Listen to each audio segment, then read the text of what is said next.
Hey guys, so in this video I just want to show you really quickly how to put together our modular splitter that we offer.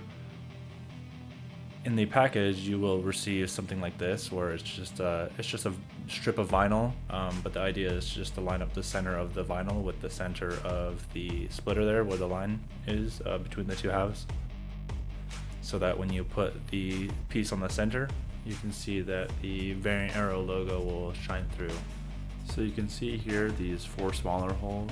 These will actually be for mounting the splitter together with the provided bolts.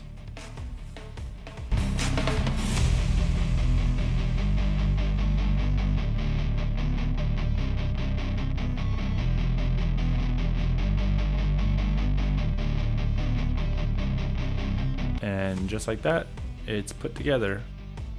Don't mind the fingerprints. As you can see here, the bolts here are a little bit too long and they're not all the way tightened.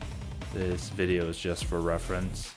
When you order one of these, you will receive proper size bolts, so you don't have to worry about the extra length.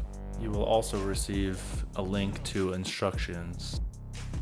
Thank you guys for watching.